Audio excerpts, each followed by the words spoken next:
Tu tiens une carte. Sur cette carte se trouvent des chemins anciens, des routes qui ont mené des rois au sommet et des âmes humbles à la clarté. Comprendre ces routes n'est pas si engagé pour dominer, c'est apprendre à marcher avec conscience. Citation, Napoléon Hill, ce que l'esprit de l'homme peut concevoir et croire, il peut l'accomplir. Question d'ouverture, si ta pensée avait une volonté propre, que lui demanderais-tu de créer? Appel, écoute non pour manipuler, mais pour discerner, transformer et protéger. Il y a, au cœur de tout être, une flamme qu'on ne peut ni acheter, ni imiter. Certains l'étouffent par peur d'échouer. D'autres la dispersent dans 1000 directions sans jamais la canaliser. Mais ceux qui comprennent la loi du désir organisé savent que le feu n'a de valeur que lorsqu'il est dirigé. Imagine un forgeron, seul à l'aube. Le monde dort encore, mais lui, veille. Devant lui, une barre de métal froide, résistante. À chaque coup, il répète une prière silencieuse. Que ma main serve à créer, non à détruire. Que ma force serve à ouvrir, non à blesser. Le fer devient lame non pour percer, mais pour tracer un sillon dans la terre, y déposer des graines, y inviter la vie. Ce forgeron, c'est ton esprit. Le marteau, c'est ta volonté. Et le feu, c'est ton désir. Beaucoup confondent le désir avec la convoitise. Ils croient que désirer, c'est vouloir posséder. Mais le vrai désir, celui dont parle, il n'est pas une fin animale. C'est une vision brûlante, disciplinée, qui refuse le chaos. C'est une force organisée. Chaque rêve que tu as eu sans le structurer s'est évaporé. Chaque projet que tu as lancé sans intention claire s'est dissous. Mais souviens-toi, le monde ne récompense pas le feu qui brûle, il récompense le feu qui éclaire. Alors, arrête-toi un instant. Respire. Regarde ton propre désir. Est-il clair ou confus? Te pousse-t-il à construire ou à dominer? Te consume-t-il ou t'éclaire-t-il? Car le désir désordonné crée la dépendance. Le désir organisé crée la destinée. Machiavel aurait dit, celui qui ne maîtrise pas son feu finit par servir celui d'un autre. Et c'est vrai, les esprits faibles se laissent enflammer par des ambitions étrangères. Ils deviennent les instruments du désir des autres. Mais toi, tu n'es pas né pour être un outil. Tu es né pour être un architecte de ton œuvre, de ton influence, de ta lumière. Le stratège calme ne court pas vers le succès. Il le prépare. Il ne rêve pas, il conçoit. Il ne s'épuise pas, il concentre. Chaque matin, il relie son but. Il ne demande pas à l'univers de lui donner, il ordonne à son esprit de s'y préparer. Car le monde, comme un miroir, reflète ce que tu lui offres avec constance. Regarde la vie des grands bâtisseurs. Aucun n'a triomphé par hasard. Tous avaient un plan, une vision détaillée, une direction inébranlable. Leur feu n'était pas plus fort que celui des autres, il était simplement mieux dirigé. L'énergie du désir devient pouvoir seulement lorsqu'elle est canalisée vers un but précis, répété chaque jour, nourri de conviction. Alors pose-toi cette question. Quel désir, bien canalisé, pourrait nourrir non seulement ton avenir mais aussi celui des autres? Ne cherche pas une réponse rapide. Écoute ton cœur, écoute les silences entre tes pensées. C'est là que ton vrai désir murmure, discret mais tenace. Écris-le. Pas pour le montrer. Pour t'en rappeler. Car les mots gravés dans l'encre deviennent des promesses gravées dans l'âme. Puis demande-toi. Est-ce pour créer ou pour dominer? Cette question te sauvera des illusions. Si ton feu brûle pour illuminer, il te portera. S'il brûle pour posséder, il te détruira. La loi du désir organisé n'est pas une formule de richesse. C'est une discipline spirituelle. C'est le moment où ton feu intérieur cesse de te consumer et commence à te propulser. C'est la maîtrise tranquille du stratège qui avance, pas à pas, sans bruit mais dont chaque mouvement change sa réalité. Rien n'est plus dangereux que ce que nous croyons voir. La perception est un prisme, elle colore le monde selon la lumière que nous portons en nous. Celui qui regarde avec peur verra des menaces. Celui qui regarde avec foi verra des chemins. Et pourtant, ni l'un ni l'autre ne détient toute la vérité. Regarde-toi. Tu crois observer le monde, mais c'est ton esprit que tu contemples projeté sur l'écran des apparences. Tout ce que tu crois connaître, tu le vois à travers les filtres de ton histoire, de tes blessures, de tes désirs. Tu ne vois pas les choses telles qu'elles sont, tu les vois telles que tu es. Une ambassadrice se tient dans une salle de verre, face à des visages figés, des regards d'acier, des mots mesurés. Leur conversation est une guerre silencieuse. Mais au lieu d'écouter les arguments, elle écoute la respiration. Légèrement saccadée. Trop courte. Alors elle comprend, derrière les postures de puissance, il y a la peur de perdre. D'un ton calme, elle ne cherche plus à gagner. Elle cherche à apaiser. Et c'est là qu'elle triomphe. Non par ruse, mais par lucidité. Elle n'a pas changé la réalité, elle a changé sa perception et le monde a suivi. Ainsi est la puissance du regard intérieur, il redéfinit le réel. Ce n'est pas un pouvoir magique, mais un pouvoir conscient. Le même événement, vu avec un autre angle, devient bénédiction ou tragédie. Un obstacle devient une initiation. Un ennemi devient un professeur. Une perte devient un allègement. Tout dépend de l'œil qui regarde. Machiavel observait la nature humaine avec une froideur clinique. Napoléon Hill, lui, l'observait avec foi dans la possibilité de la transformation. Et toi, comment observes-tu la vie? Es-tu analyste ou poète? Ou bien as-tu oublié de regarder par toi-même, laissant la société te prêter ses lunettes de peur? Chaque perception est un choix. Un angle. Une interprétation. Et la plupart de tes souffrances viennent non des faits, mais de la signification que tu leur donnes. Tu ne souffres pas du regard des autres, tu souffres de ta croyance qu'ils te jugent. Tu ne crains pas l'échec, tu crains ce qu'il dit de toi. Tu n'as pas peur du changement, tu as peur de perdre ce que tu crois être. Pourtant, lorsque tu t'arrêtes, lorsque tu respires profondément, lorsque tu observes sans vouloir comprendre, sans vouloir juger, le monde se remet à respirer avec toi. Les contours se dissolvent. Ce que tu croyais dur devient fluide. Tu comprends enfin que la réalité n'est pas extérieure, elle est perceptive. Elle prend la forme de ton attention. Elle se plie à la qualité de ton regard. Prends 5 respirations conscientes. À chaque inspiration, observe un de tes jugements. D'où vient-il? Est-ce ton expérience qui l'a forgé ou la peur des autres?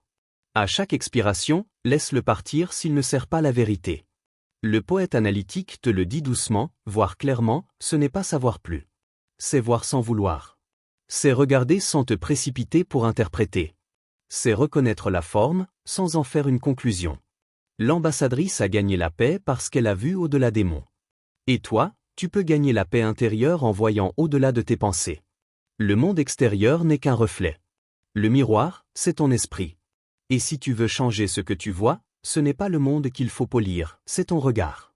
Depuis que l'homme parle, il raconte. Et depuis qu'il raconte, il influence. Les mots ont bâti des royaumes, déclenché des guerres, guéri des âmes. Chaque civilisation a commencé par une histoire, un mythe, une légende, une parole répétée au coin du feu. Car ce n'est pas le fer qui forge le monde, c'est la parole. Dans un vieux village oublié du désert, vivait une conteuse. On disait qu'elle avait vu passer 3 générations et survécu à 2 famines. Chaque soir, les habitants se rassemblaient autour d'elle. Mais un soir, le village était secoué par la colère. Un malentendu avait opposé 2 familles. Les enfants se regardaient en ennemis. Le feu dans les yeux avait remplacé celui du foyer. La vieille femme ne parla pas d'abord. Elle regarda les visages, les poings serrés, les larmes contenues. Puis, d'une voix basse, elle commença son histoire. C'était celle d'un roi trahi par son frère. Les villageois écoutaient, le souffle court. Dans le récit, la trahison menait à la vengeance, et la vengeance à la ruine. Le roi mourait seul, dévoré par son propre feu. Les visages s'assombrirent. La colère grandissait encore jusqu'à ce qu'elle recommence la même histoire. Mais cette fois, le roi, trahi, pardonnait. Il reconstruisait son royaume, et trouvait la paix. Et quelque chose changea. Les épaules se détendirent. Les regards se firent moins durs. Une même histoire, 2 issues. La conteuse ne prêchait pas, elle montrait. Elle savait que changer le récit, c'est changer le monde. La narration est l'outil le plus ancien et le plus redoutable de la conscience. Elle peut libérer ou enfermer. Guider ou manipuler. Elle éclaire quand elle révèle la vérité derrière les faits. Mais elle devient prédatrice quand elle déforme pour séduire, quand elle ment pour contrôler. Les tyrans ont toujours compris cela. Contrôler le récit, c'est contrôler la perception. Mais les sages l'ont compris aussi, révéler le récit, c'est libérer les âmes. Chaque être humain est un conteur. Même celui qui ne parle pas raconte une histoire par sa façon de vivre, de marcher, de se taire. Tu racontes chaque jour une histoire sur toi à toi-même, aux autres, à Dieu. Et cette histoire façonne ta réalité plus sûrement que n'importe quelle circonstance. Si tu dis que tu n'es pas prêt, tu restes figé. Si tu dis que tu es brisé, ton corps le devient. Si tu dis que tu es en marche, tout ton être se met en mouvement. Alors je te le demande. Quelle histoire racontes-tu à propos de toi? À qui sert-elle? Est-elle un refuge ou une prison? Te protège-t-elle ou t'empêche-t-elle d'évoluer? Tient-elle debout sous la lumière de la vérité, ou se dissout-elle dès que tu l'observes sans peur? Peut-être as-tu grandi dans un récit de manque, de honte, de blessure. Mais rien ne t'oblige à le répéter. La vie n'impose pas de scénario, elle te donne la plume. Ce que tu crois figé n'est qu'un chapitre interrompu. Et le pouvoir du narrateur, c'est de reprendre là où le silence s'est arrêté. Ferme les yeux. Choisis une histoire ancienne, une faute, une douleur, une humiliation. Regarde-la comme si tu l'entendais pour la première fois. Cherche la graine qu'elle portait, la leçon, la force, la foi qu'elle a réveillée. Puis écris-la à nouveau. Réécris cette scène, non pour mentir, mais pour comprendre. Fais de ton échec une initiation. Fais de ta chute une preuve de croissance. Car lorsque tu changes la manière dont tu racontes ta vie, tu changes la manière dont tu la vis. Les mots sont des graines, sème-les avec conscience. Car un jour, quelqu'un se nourrira de ton histoire. Et de la façon dont tu la raconteras, dépendra ce qu'il deviendra. Il y a des êtres qui n'ont pas besoin de parler pour être entendus. Quand ils entrent dans une pièce, quelque chose change sans effort, sans geste, sans bruit. C'est la puissance invisible de la présence. Pas celle qui impose, mais celle qui apaise. Un soir d'hiver, dans une salle de concert, le public est bruyant, impatient, dispersé. Les musiciens s'agitent, les instruments s'accordent dans un tumulte de notes brisées. Puis le chef d'orchestre entre. Il ne dit rien. Il ne fait pas signe. Il se tient simplement là droit, calme, respirant lentement. Son silence devient le centre de gravité de la pièce. Peu à peu, les conversations s'éteignent, les chaises cessent de grincer, le souffle collectif s'accorde au sien. Et dans ce silence devenu musique, il lève les mains. Alors, tout commence. Ce n'est pas son autorité qui a calmé la salle. C'est sa présence. La concentration de son être a influencé celle des autres. Il ne les a pas forcés à se taire. Il leur a rappelé, sans un mot, ce que signifie être ici. La présence véritable n'est pas une technique. C'est un état d'accord entre le corps, le souffle et l'intention. C'est une lumière intérieure qui éclaire sans éblouir. Une personne présente ne cherche pas à convaincre, elle existe pleinement, et c'est suffisant. Tout ce qu'elle fait devient juste, non parce qu'elle domine, mais parce qu'elle est alignée. Le moine en marche ne fuit pas le monde. Il l'habite. Chaque pas est prière. Chaque respiration est offrande. Quand il marche, il ne pense pas à la destination.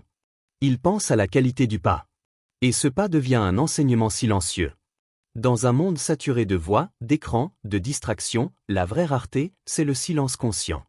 Tu peux parler, agir, séduire, crier. Mais rien n'aura jamais autant de force qu'un être qui est entièrement là. La présence influence sans contrainte. Elle n'a pas besoin de convaincre, parce qu'elle ne cherche pas à conquérir. Elle transforme parce qu'elle reflète l'ordre intérieur. Et elle protège du bruit mental, des jugements, du conditionnement extérieur. Quand tu es présent à ton souffle, aucun regard ne t'intimide. Quand tu es présent à ton centre, aucun mensonge ne t'atteint. La vraie armure, ce n'est pas la distance, c'est la conscience. Observe ton corps. Il trahit toujours ton esprit. Les épaules tendues, la mâchoire crispée, le souffle court tout par l'avant toi. Ton corps est ton premier langage, ton premier champ d'influence. Si ton corps est agité, ton message sera confus. Mais si ton souffle est calme, tout ce que tu dis portera la marque de la clarté. Alors, avant chaque interaction importante, une rencontre, une parole, une décision, fais cette pratique simple. Ferme les yeux. Inspire lentement par le nez, compte jusqu'à 4. Retiens ton souffle une seconde, ressens sa chaleur dans ta poitrine. Puis expire doucement, compte encore jusqu'à 4. Répète cela pendant 60 secondes. 1 minute suffit. 1 minute pour quitter la dispersion et revenir à l'unité. 1 minute pour redevenir ton propre centre. 1 minute pour t'accorder à la fréquence de la vérité. La présence n'est pas un don réservé aux sages. C'est un art à cultiver, une discipline de silence. Quand tu la maîtrises, tu deviens comme le chef d'orchestre, ta simple existence ordonne le chaos. Et quand tu marches, même sans parler, le monde t'écoute. La justice n'est pas qu'une affaire de loi. C'est une respiration entre deux êtres. Un équilibre invisible entre ce que tu offres et ce que tu prends. Entre ton intention et son impact. Une entrepreneuse lança un jour un programme de mentorat gratuit pour de jeunes créateurs. On lui demanda pourquoi elle offrait son temps sans contrepartie. Elle répondit simplement. Parce que quelqu'un l'a fait pour moi, quand je n'avais rien à offrir. Quelques années plus tard, l'une de ses mentorées fonda une entreprise florissante. Elle proposa spontanément de collaborer avec elle un partenariat équitable, respectueux, fécond. Ce n'était pas un retour sur investissement calculé.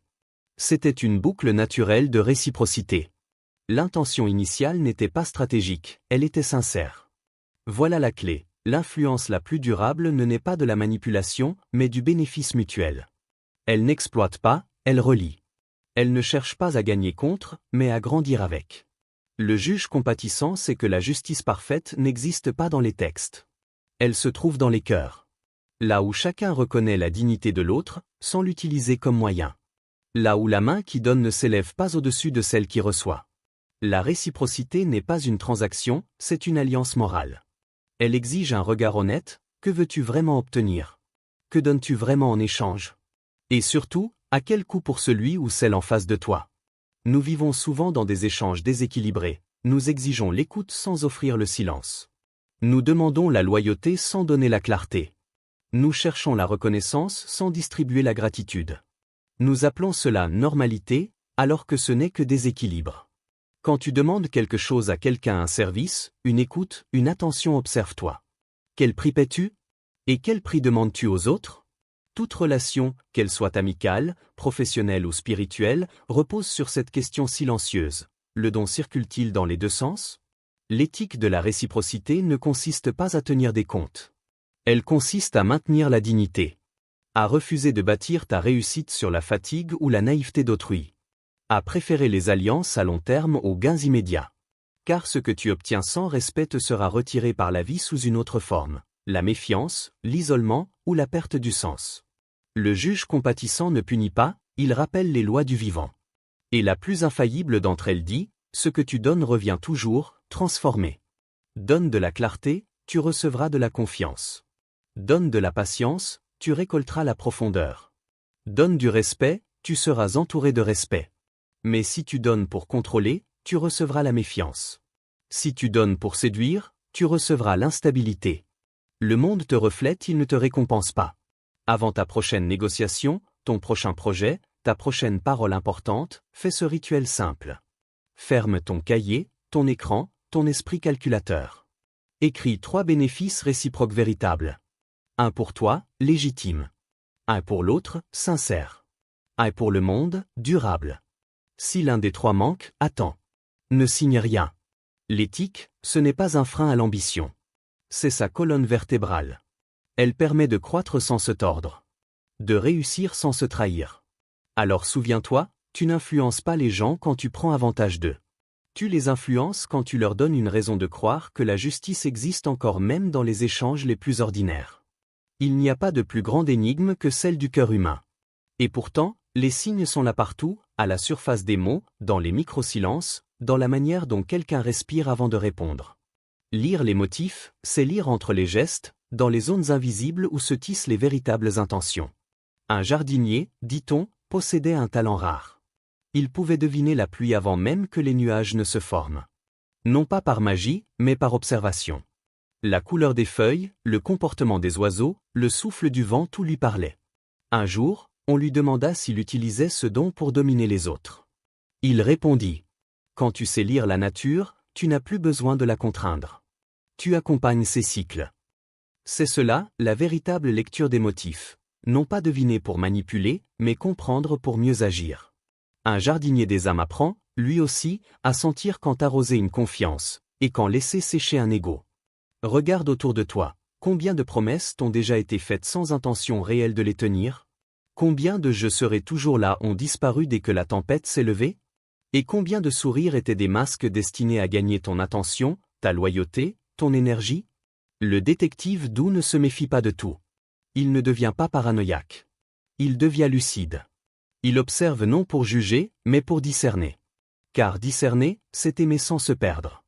La connaissance des motifs ne donne pas le droit de manipuler. Elle impose le devoir de protéger. Protéger ton intégrité, ton énergie, ton temps. Mais aussi protéger les autres contre les jeux de pouvoir, contre les voix mielleuses qui séduisent pour prendre.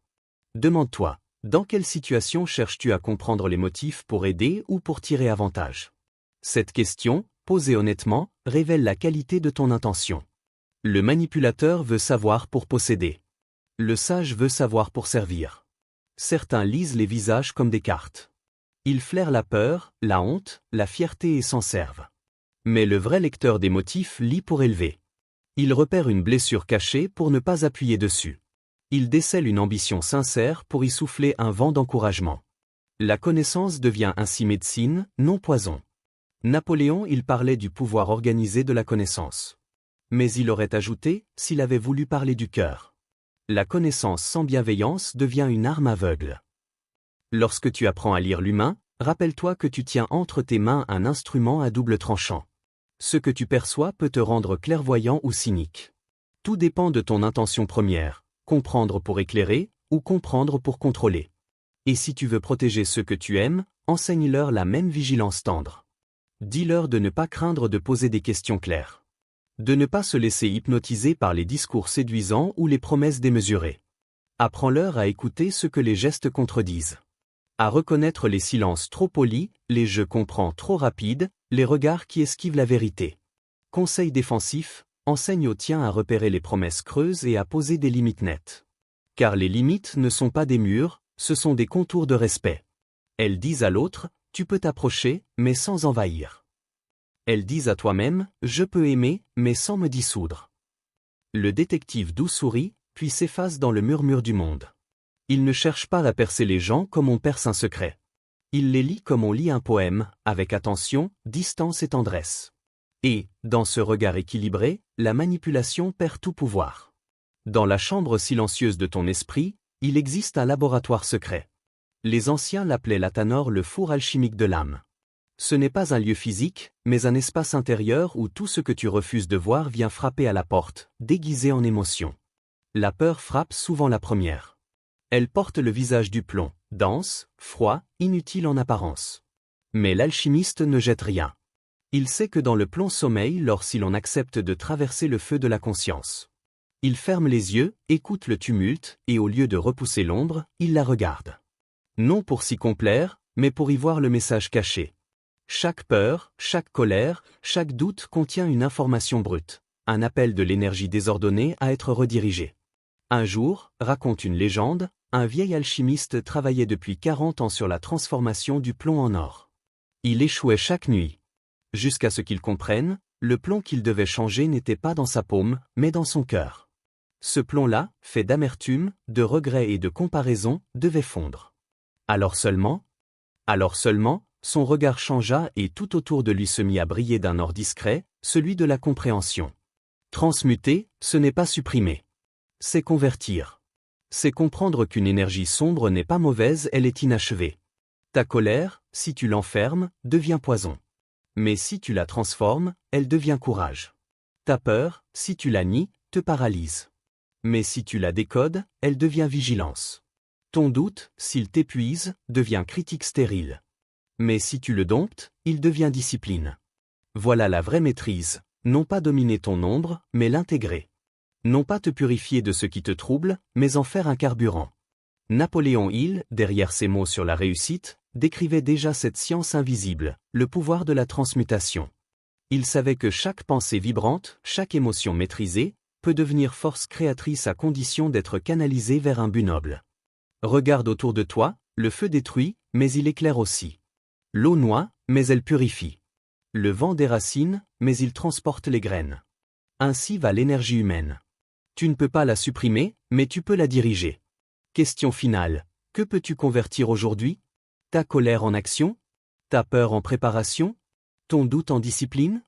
Ne cherche pas à être calme, cherche à être utile. La paix véritable n'est pas l'absence de mouvement, mais l'orientation juste du feu intérieur. Alors, écris. Choisis une ombre à transmuter. Nomme-la sans honte.